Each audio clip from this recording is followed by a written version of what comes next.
सरस्वती विद्या मंदिर मंडोवाला के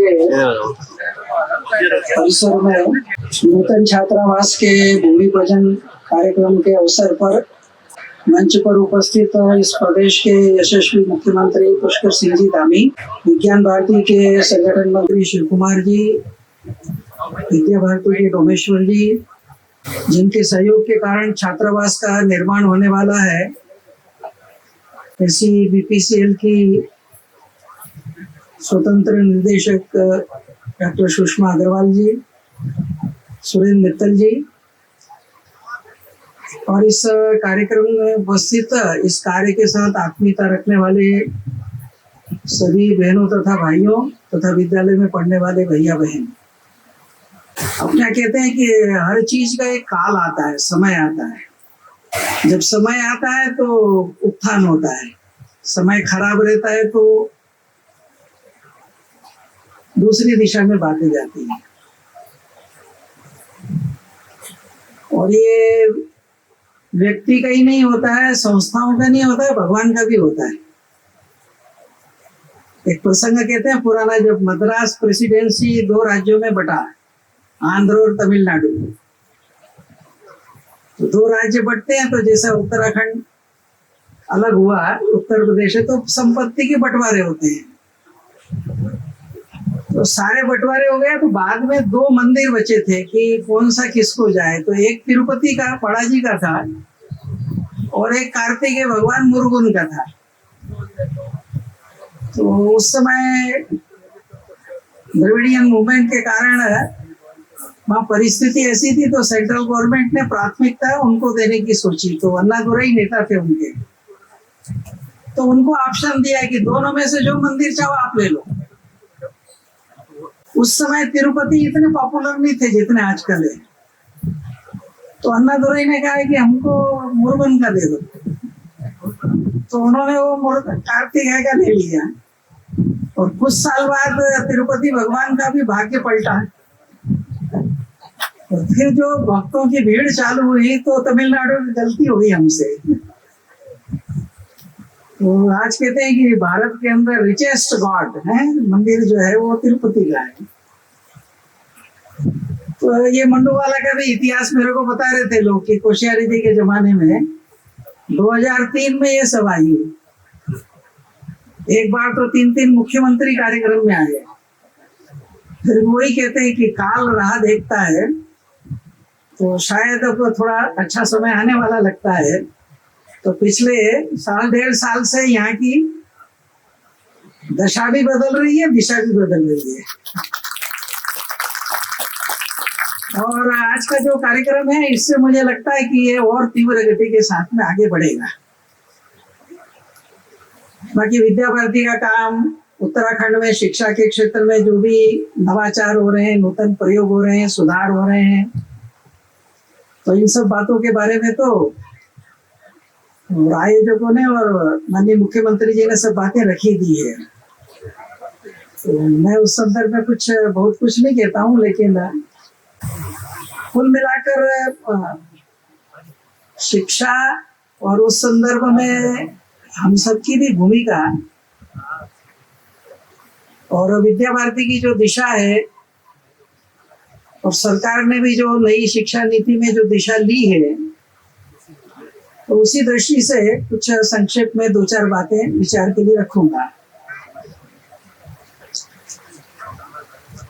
एक बात तो ठीक है, आजकल सारी दुनिया में अपन कहीं भी देखते हैं, चाहे व्यक्ति हो चाहे राज्य हो, तो हर एक की एक ही इच्छा है और एक शब्द सब तरफ चलता है, डेवलपमेंट।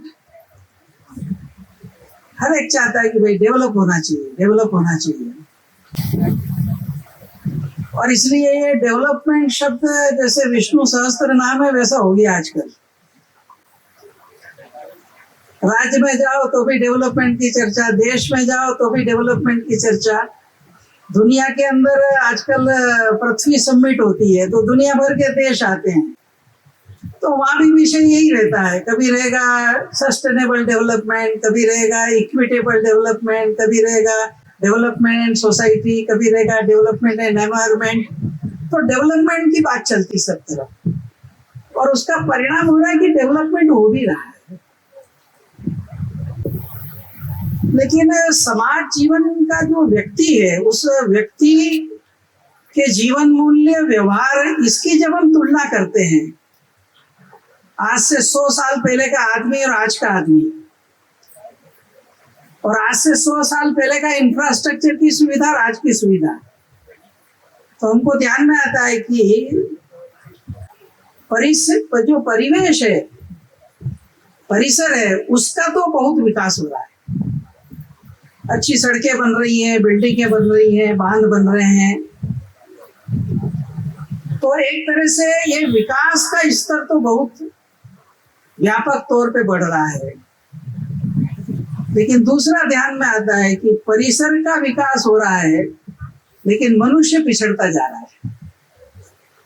100 साल पहले का आदमी जितना संवेदनशील था, जितना पड़ोसी के प्रति प्रेम करने वाला था, जितना जरूरतमंद के लिए सहज चिंता करने वाला था, उसमें अंतर आ रहा है। जितना जीवन मूल्यों के बारे में रात के अंधेरे में भी कोई गलत काम नहीं करना, कोई भले देख रहा है या नहीं देख रहा है, ये जो जीवन का स्तर था, उसमें आजकल ऐसा लगता है कि कहीं ना कहीं कमी आ रही है। और इसलिए एक यक्ष प्रश्न सब जगह है। बहुत अच्छे हॉस्पिटल्स है, बहुत अच्छे इक्विपमेंट्स है, बहुत स्किल के डॉक्टर हैं, लेकिन संवेदना नहीं है, तो जिसकी जरूरत नहीं उसका भी इलाज करेगा, ऑपरेशन नहीं जरूरी तो भी कराएगा। तो तरह तरह के जो प्रसंग हम देखते हैं, इंजीनियर की डिग्री बहुत अच्छी, लेकिन पुल टूट जाता है। तो एक ध्यान में आ रहा है कि जिस गति से डेवलपमेंट में परिवेश का विकास होना है, परिसर का विकास होना है, उसी तुलना में मनुष्य के विकास की जरूरत है। और मनुष्य का विकास ये कोई सरल काम नहीं है। सड़क तो आप तय करो तो कर सकते हो कि इतने दिनों के अंदर इतने किलोमीटर कर लेंगे, लेकिन मनुष्य का मन हर क्षण बदलता है।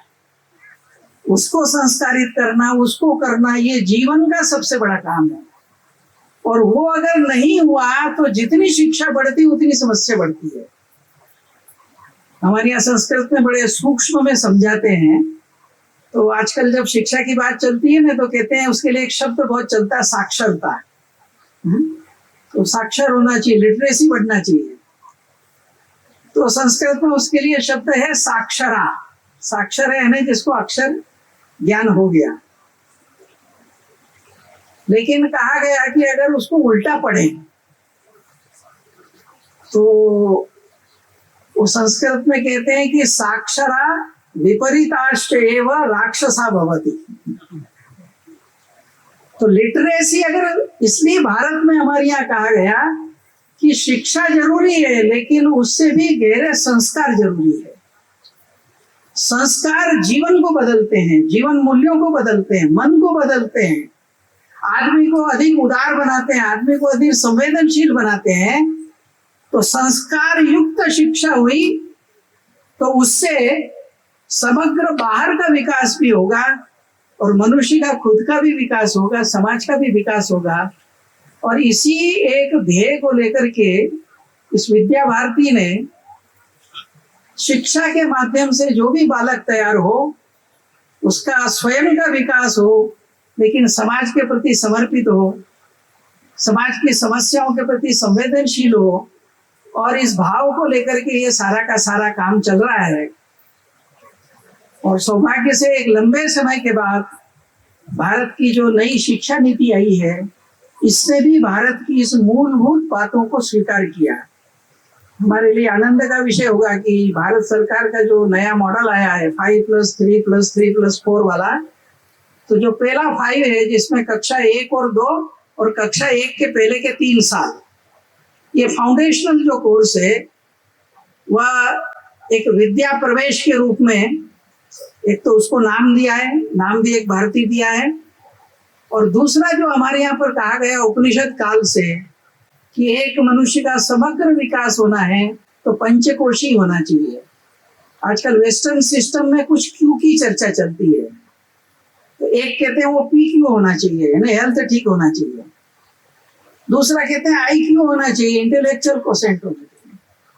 लेकिन IQ बढ़ गया, लेकिन जो मैंने समस्या बताई ये बढ़ने लगी, तो फिर एक तीसरा क्यू आया कि EQ होना चाहिए, इमोशनल कोशेंट चाहिए। लेकिन हमारे यहाँ पर कहा कि ये तीन भी पर्याप्त नहीं है, तो हमारे यहाँ पर इसको पंचकोश कहा गया, अन्नमय, प्राणमय, मनोमय, विज्ञानमय, आनंदमय। अन्नमय ये PQ है, और प्राणमय ये इसको आप VQ कह सकते हैं, वाइटल फोर्स। मनोमय ये EQ है, विज्ञानमय ये IQ है, और इसके परे मैं सबके साथ आत्मीयता महसूस करूं, वह SQ है, स्पिरिचुअल क्वोशिएंट। ये पंचकोशी आधार पर बालक का विकास होना चाहिए। ये भारत सरकार की ये शब्द इन्हीं रूपों में और शिक्षा मंत्रालय ने स्वीकार किए हैं। इसी के आधार पर फाउंडेशनल कोर्स और बाकी चीजें तैयार हुई हैं। विद्या भारती इन सारे प्रयोगों को पहले से ही करती आई है, और जैसा आज का समय है कि अध्यात्म आदमी को अंदर से गहरा बनाएगा और विज्ञान उसकी बहिर्मुखी प्रतिभा का विकास करेगा, और इस नाते से यहाँ उत्तराखंड के अंदर ये जो प्लेनेट स्कूल नाम की संस्था ने एक प्रयोग प्रारंभ किया है कि अद्यतन तकनीक का उपयोग करते हुए विद्यालयों का तकनीकी दृष्टि से अपग्रेडेशन करना और जानकारियों के लिए तकनीकी का उपयोग करना, और इसलिए उनके और ये मंडूवाला इन दोनों के सहयोग से आने वाले समय के अंदर यहाँ एक आदर्श, एक मॉडल भविष्य में खड़ा होगा। मैं समझता हूँ कि यह कार्य शीघ्र ही इसका स्वरूप लेगा। बच्चों ने रास्ते की बात कही, तो मुझे लगता है कि कभी कभी कुछ पूर्वाभास हो जाता है। जब मैं आ रहा था तो रास्ता खराब था बीच में, तो मैंने कहा अच्छा मुख्यमंत्री इस रास्ते से आ रहे हैं तो ध्यान में आ जाएगा। हमारे गांव में मजाक में कहते हैं कि भाई सड़कें ठीक कराना हो तो मुख्यमंत्री का दौरा करा दो जरा एक बार, तो उसके बाद जरा फटाफट हो जाएगा। लेकिन योगायोग से कार्यक्रम होने के पहले हम वो प्रदर्शन देखने बैठे थे, तो वहीं मुख्यमंत्री जी ने कहा कि ये जो रास्ता है इसको थोड़ा ठीक कराना है, और उसकी कुछ योजना भी उन्होंने बना ली। इसलिए बच्चों के मांग करने के पहले ही उसको करना ही तय कर लिया था उन्होंने। तो बाकी तो मुझे कुछ कहना नहीं है। कोई चीज सफल होनी है तो परमिशन लगती है तो राज है, और खड़ा करना है तो धन लगता है। तो जैसा बताया कि धन देने वाले भी हैं, और BPCL ने कहा ही है, अभी तो प्रारंभ है। मुझे याद है हमारे एक आवासीय विद्यालय था, वहाँ BPCL ने एक विद्यालय भवन की एक विंग बनाई थी। धर्मेंद्र प्रधान पेट्रोलियम मंत्री थे, तो लोकार्पण के लिए आए थे। तो चलते चलते मैंने कहा कि इस पर दूसरी भी हो जाए। तो BPCL के उस समय जो डायरेक्टर थे उन्होंने कहा, वही घोषणा कर दी कि अच्छा अगला चरण भी करते हैं। तो कुल मिलाकर मैं समझता हूँ कि अभी सूत्र पकड़ा है तो धीरे धीरे यह स्वरूप लेता जाएगा। तो सभी के सहयोग से यहाँ एक भौतिक सुविधाएं जितनी चाहिए वो तो होगी ही, तकनीकी और जितना एडवांसमेंट चाहिए वो भी होगा। और कुल मिलाकर के मैं समझता हूँ कि जो शिक्षा पद्धति को स्वीकार किया है उसके आधार पर एक अच्छा राष्ट्रभक्त, संवेदनशील भविष्य का निर्माण करने वाला बालक, उस प्रकार की पीढ़ी और इस विद्यालय के साथ में तैयार होगी। और कुल मिलाकर ये जो नई नीति आई इसके द्वारा प्रदेश सरकार जो कदम उठा रही है, तो धीरे धीरे मुझे लगता है कि और कुल मिलाकर के प्रदेश के सरकारी स्कूल भी उस स्तर पर पहुंचे कि लोग प्राइवेट से निकालकर उस स्कूल में डालने के लिए उत्सुक हो। उस प्रकार की एक अवस्था आने वाले समय के अंदर उत्पन्न हो, उस दिशा के अंदर सरकार सफल हो, उसके लिए भगवान से प्रार्थना करता हूँ। और ये सारा प्रकल्प आगे शीघ्र पूरा हो, सभी का इसको सहयोग और आशीर्वाद मिले। ये करते हुए सभी सहयोगियों को हृदय से साधुवाद देते हुए और आने वाले समय के अंदर ये संस्कार युक्त शिक्षा भारत के भविष्य को बदले। और जैसा भारत 2047 में सोच रहे हैं कि यहाँ का समाज जीवन, यहाँ का मॉडल न केवल भारत अपितु संपूर्ण विश्व के लिए मार्गदर्शक बने, इस प्रकार का भविष्य का भारत बनाने के लिए जो आधारभूत नई पीढ़ी है उसको तैयार करने के अंदर जैसी शिक्षा चाहिए, उस दिशा के अंदर समाज, शिक्षा सभी मिलकर के सफल हो, उस दिशा में हम सब सोचें।